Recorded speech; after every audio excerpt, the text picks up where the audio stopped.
Okay, welcome to Jake's senior exhibition. He'll have about 15 to 20 minutes to make his presentation. And at the end of the time, the panel will deliberate, and the audience will be asked to leave the room. Please do not leave before you're dismissed, like during his presentation or that sort of thing. We're ready to go. And then after he'll do his presentation, and at least 15 minutes and no longer than 20. I'll give you a hand signal when you hit the 15-minute mark. And then I'll kind of, if you go over 20, I'll interrupt and ask you to kind of wrap things up a little bit. And at that point, that's when everybody will leave the room and the panel will get together and go over the evaluations of his presentation. Okay? You will have, at the end of the presentation, an opportunity to ask questions, as the panel will do. So we'll ask some questions and then refer to the audience if they have any questions about his presentation. You'll be allowed to ask those, and then we'll close and everybody will exit. Is that clear? Did I get that out? Okay. All right, awesome. So at any point, we're not supposed to start early, but you're ready. I think everybody else is ready. We'll just sit around here, and I'll tell you some technology. You ready to begin? Oh wait, I can start. I don't have to wait. Yeah. Sweet. All right. So, thank you all for being here today. My name is Jake Ressel, and this is my senior X building a fly rod. So I got my class schedule for senior year this summer, about the middle of July, and I saw that I had senior X the first semester. That would have been a great time to start thinking about what kind of a project I wanted to do, but I didn't. I completely forgot about it. So when school started and I actually got to the senior X class, I realized we actually had to come up with a project idea pretty soon, and I was lost because I had completely forgotten about it. So I came up really quickly with a couple ideas, really tentative stuff, and was not really interested in any of that. So I wanted to come up with a project that was really meaningful to me. So I thought, and at this point I'm a senior, and I've seen a lot of senior X presentations just in my time at high school. And I was thinking the best ones that I've seen are the presentations where someone takes a passion of theirs and then builds on that and finds some kind of new learning through that passion. I wanted to do that because those were the best, most meaningful presentations I've seen. My passion is fly fishing, as you can see in that picture. So I thought I was trying to think of a way that I could incorporate fly fishing into a senior X project where I could come up with a lot of new learning. Pretty quickly, I came up with the idea of building a fly rod. Like I said before, it combines my interest in fly fishing with a project actually building the rod. I really like the concept and the idea of being able to work on something and have a completed body of work that I would be able to show at the end at this presentation. I was a little bit concerned about new learning because it's one of the biggest parts of the presentation of the project, being able to demonstrate that you learn new stuff. And I was like, I've been fly fishing for a couple years now, so I was like, well, I don't know, maybe I already know everything, and maybe I won't be able to, show that I learned new stuff. But I thought it's really early on, and I don't know that much about it right now, so I'm just going to go ahead with it. And if I figure out it's not going to work, I can always switch project. The next step was coming up with an essential question. And I thought for a while, and thought the most meaningful question for me would be, how can building a fly rod give me new skills that I can apply in everyday life? So I kind of kept that question in mind as I was going through the project. The next step was finding a mentor. Now, I know of a lot of people on the island and a lot of people in the community that fly fish. But I don't know of anyone that has actually built a fly rod, or I didn't know at the time. So I was a little concerned about this, and I thought that maybe my project might be over before it even started. But I was talking to my mom, and she mentioned Terry Kelly. I've known Terry was a fly fisherman because I went to one of his talks on fishing in Alaska. I didn't know that he built rods, but my mom knew somehow, and I thought, you know, why don't I reach out? So I did. He agreed to be my mentor, and we got started. Our first meeting was really basic. He just brought one of his rods, and we went over kind of the most basic parts of the rod and how those kind of all fit into the building process. We also went over what to buy. The blank, guides, grip, reel seat, and epoxy.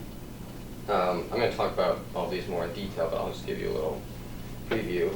So the blank is a graphite, essentially a graphite pole that really forms the core of the rod. It's the long piece that really makes it distinct.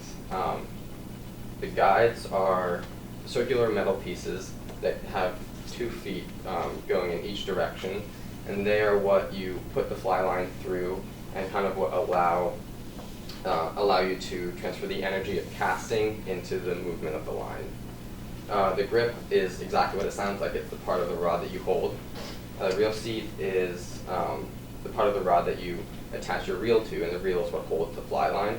And then epoxy is not actually a part of the rod, but it's a really important adhesive to kind of bring everything together. So, without further ado, I got building. So, looking back on building the rod, it can pretty much be broken up into 5 distinct steps. Finding the spline of the blank, installing the grip and the reel seat, spacing the guides, wrapping the guides, and then finishing everything off. So the first step, finding the spline, it's a little tricky to explain, but essentially there is a point of this blank at which, when it's put under pressure and is rotating, there's a point where it comes to rest right here. And so once you do find that point, it's important to mark it. I just used a white grease pencil, and I just marked each, or a couple segments on the blank so I could find the spline. And then I did that with this piece of the blank as well. I just found the point at which it comes to rest right there, and then just marked it. It's important to find the spline because this allows you to correctly position your guides. When the rod is flexing, there's a point at which there's the least resistance, and this is actually that is the spline, and that allows you to transfer the most energy when you're casting into the line.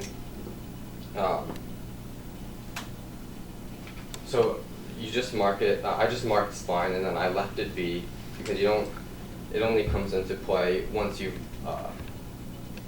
installed the grip and the reel seat. It's not important until you get those first steps, and then I'll come back to the spline in a little bit.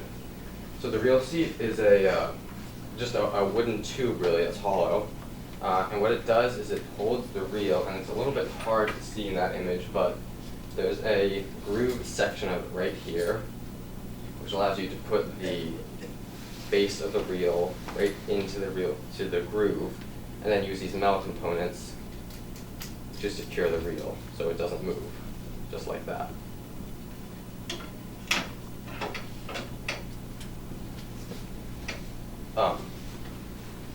So to attach the reel seat to the blank, when the reel seat comes, it's like I said, it's hollow, but it's actually a little bit too hollow. And in order for it to sit correctly on the blank, it needs to have a snug fit onto the blank. So what I did was I used masking tape, or I matched it up to the blank where it would be attached, and I used masking tape to essentially work as a shim. So when you put the reel seat, when you slid it onto the blank, it was a snug fit. It wasn't too tight, because if it was, it would push all the epoxy out and it wouldn't secure onto the blank, but if it was too loose, the epoxy wouldn't catch the real seat and it wouldn't stay on. So it needs to be like a very exact fit in order for it to work correctly. And then it's a similar process for the grip. Now the grip right here can be a bunch of different materials, but by far cork is the most popular material and it's the only one I've ever used. So I ordered a cork grip. As you can see, it's secured exactly right above the real seat. And so I did this similar thing where I matched it up with the blank and just marked the top of where the grip would rest on the blank. However, whereas the real seat was too too wide, the hole in the grip was too narrow, and I needed the top of the grip to come down here, but as it came, when I took it out of the package, it only went down to here. So what I did was I took a rat tail file and I just hollowed out the hole. It took about an hour, and I just kept working the hole in the grip, and I continually tested it against the blank to, because like I said before, it needs to be a snug fit. It can't be too loose and it can't be too tight. So I just kept sliding it down until I got the top to fit exactly where it needed to be, and it felt like a snug fit. So once that was done, the real seat and the grip were pretty much ready to be attached to the blank. I just put them together and matched them up with my markings against the blank just one more time, just to make sure everything was where it needed to be, and as you can see, it is. And then, so next comes the epoxy. Epoxy is an adhesive, pretty much. That's equal parts resin and hardener, and the resin is in the blue container, hardener is in the red container. And the type of, there's different types of epoxy, and the type we used for installing the grip and the real seat was a paste. So it's really similar to like glue that you would get out of a glue stick. So we just roughly measured out equal parts of the resin and hardener with just a popsicle stick, and then just put it into a mixing cup and mix it for 3 minutes. About is enough time to make sure everything's adequately mixed together. After that, I just applied a pretty thin uniform coat over all of the sections of the blank that I would be sliding the real seat and the grip onto. After that, epoxy takes a really long time to harden and cure. So after I slid everything on, I just left it overnight so it could harden. And the next morning, it was pretty much ready to go. So I was done with the real seat and the grip. The next step is spacing the guides. Now, so like I said, the guides contain the fly line, and it's what you put the fly line through in order to be able to cast. And like I brought up the spline before, the guides are placed exactly on the where it comes to rest. So this is spline right here. The guides are placed exactly on the inside bend of that curve. So it's really important that you have it marked out clearly. The company that I bought everything from, called Mudhole, actually provided me with a chart to help me with spacing the guides. So this is the chart that they provided me with, and my specific rod was the bottom one marked in red there. So I don't know if you can read that, but it just says the first guide should be 4.5 inches measured from the tip of the rod, third guide 15 inches, so on and so forth. So the 11th guide is 77 inches from the tip. And this is me just measuring up the spline. I believe that's the first guide, 4.5 inches. So once I had measured everything out and marked each location of each guide, it was pretty much time to wrap the guides. So wrapping the guides, use this tool, it's called a wrapper. And what you do is you use thread to wrap. So to wrap onto each foot of the guide in order to secure it to the rod. And this was a really hard thing to do. It was a pretty steep learning curve. Everything up until now had been pretty straightforward with the reel seat and the grip, but this really proved to be a really challenging thing.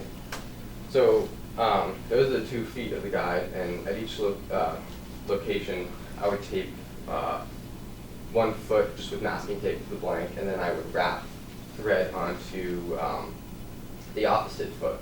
And once I got pretty close to the end of the foot, I just took a piece of fishing line, looped it over, and put it under the thread, and then took about 9 or 10 wraps over that fishing line. And then I pinched the thread that was on the blank, cut the running line that went to the spool right here, took that tag end, fed it through a loop, and then pulled the fishing line underneath those 8 or 9 wraps. And what that did was essentially just secure the thread. It was pretty similar to tying a knot, and it just made sure that the thread didn't come undone when you were wrapping the next foot or any other guides. That didn't always happen though.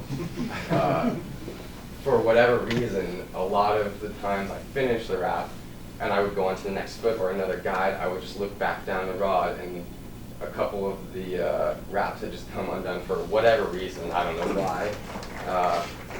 This was really frustrating because there were 12 guides in total, and each foot you have to wrap, so that's 28 times. And I don't really want to admit how many times I had to rewrap each foot because it was a lot.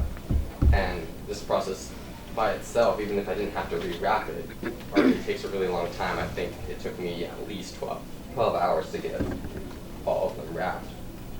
But I eventually did get them all wrapped, and so it was time for the final step, finishing the rod. So we're going back to epoxy, but this time it was a different type of epoxy. This one was much more viscous and much more like a liquid, not really like a paste.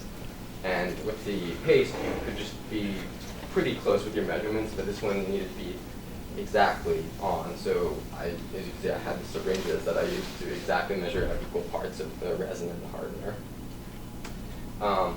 Once I measured everything out, mixed it in a cup for 3 minutes, it was pretty much time to apply it onto the thread wrap.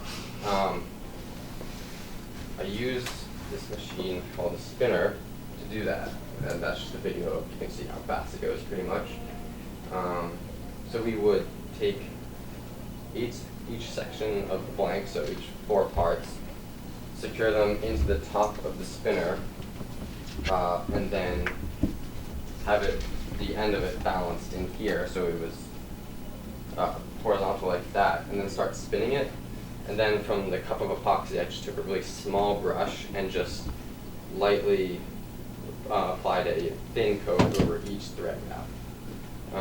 This also took quite a long time because there's just a lot of thread that you have to apply, and the reason you rotate it is because it's so viscous that if you just left it horizontal, all the epoxy would sink to the if you just left it like this, all the epoxy would sink to the bottom, and there'd be nothing covering the thread, and the thread would break, and your guides would pull out, and you'd have to start all over again, and it would be a mess. So now that I've built the rod, I can kind of, part of the thing to look back on is how can I answer my essential question, and how does this apply just beyond making a rod? So obviously I got all the skills to build a rod, and I feel like if, I don't know, someone came up to me and asked me if I could help them build a rod, I feel like I'd be able to help them with that.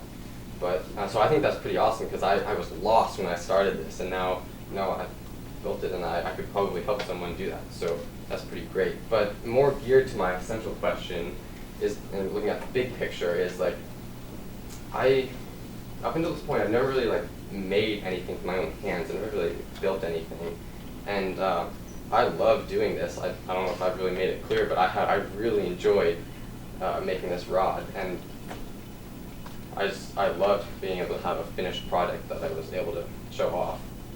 Also really helped me with time management, because I consider myself a pretty busy person, and there's a lot of like deadlines and requirements I have to meet for this project, like for the senior X class. And because it's a semester class and it's not really that much pressure, it's not like you have nightly homework, it's really easy to say, oh, I'll just do this next week, or I'll just do it later. It can wait, but this is a graduation requirement and it really can't wait. So it really helped me with the time management aspect. And so as for the future, I definitely want to continue building rods. It's like something I really enjoy, and it's really fun. But it's also inspired me to do some more building, not just within the, not just building a fly rod. Like to have a image for something that you want to produce, go through the process of making that, and then having that final product, being able to show that off is just a really great feeling, and it's something I want to experience more. So I'm just going to wrap things up. Huge thank you to my mentor, Terry. He devoted a ton of time, and most of this is his tools, and it definitely would not have gone as smoothly as it did without his help. Also, my family, and especially my brother for driving me around. Thank you. And then also the MDI EEF, which gave me a grant to buy this rod, because fly fishing is not cheap, and neither are fly rods. So thank you all for being here today.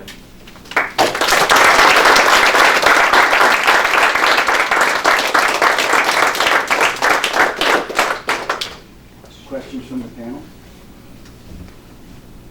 Yeah. How long did it take you to, like... The whole thing? Yeah. Yeah, so like I mentioned, wrapping guys for like 12 hours. So that was that was definitely the most time consuming. So I would say finding the spline was like, I don't know, probably an hour, and then applying the epoxy another hour. So probably all in total, probably close to, I don't know, 15 to 20 hours. Yeah. Yeah. Does it work? Yeah. Have you fished with it? Well, I haven't fished with it because I started building it, the fishing season was over, but I was like casting it in my backyard, and it's really nice, so it actually works, yeah. Sure. Why did you decide to go with a 4-piece versus? Oh, yeah. So fly rods are really long. Usually the shortest length would be like 9 feet long. So that's kind of a nightmare when putting it in your car or even in your house. So it's just really nice to have 4 pieces to be able just to break down. It's as simple as that, really. How much were like all the materials? The blank was about $140, and then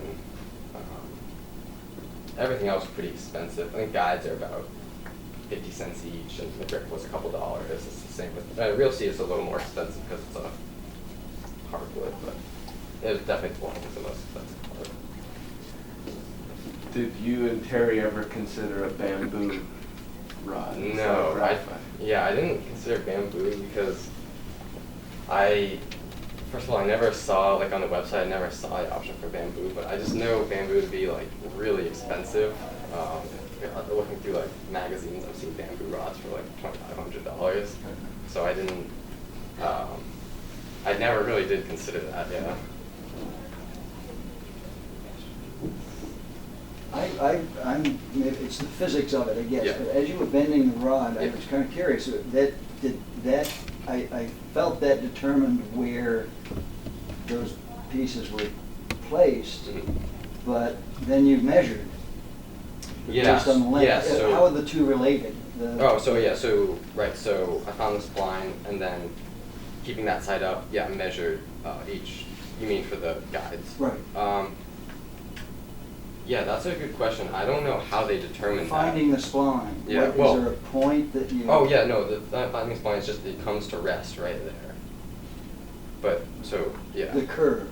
The curve, yeah. So it's the... But while it's you're turning it, that's how you determine the spline, right? Yeah, so you Spin rotate it, it, and then yeah. it comes to rest right there. So, and that's just the spline. Is that clear? Yeah, that's better. Yes. So, if the graphite were perfectly round. Yeah. It would be equal all, Right, so exactly. there's some But- kind of No, but in the abnormality. manufacturing process, it's not, it somehow does not come out equal. Got it. So, yeah, right, sorry. So, all right, thank Yeah. you. Yeah, yeah. I get- So- It's the, he Yeah. found that point around the That's right. rod. He's spinning it to find that point. Right. Yeah. Okay. all right. Because, So it has a natural bend in one direction. Right, rather if than it others. was equal, we wouldn't need to do that, but. And if it's you not. went against the grain, perhaps it might break easier or that sort of thing? It would just be stiffer, and Yeah. the thing about the spine is that it's part of the least resistance, so you want the most bend, like when you're going back on Oh, your yeah. cast, you want the most bend because you're transferring the most amount of energy to your cast, and you want to cast as far as you can, or as powerful as you can, and as accurately as you can. So that's the reason we're finding something. And you did that with each segment? Just Or the first. Smaller one? The smaller ones, because I forgot to mention, thanks for asking that. The two lower sections are so kind of thick and they don't really bend much because it's a fast action rod. A fast action rod means pretty much just the tip of the rod is bending. So actually the two bottom parts can overpower that and you don't actually need to fund the spline in the two bottom parts. Yep. Thank you.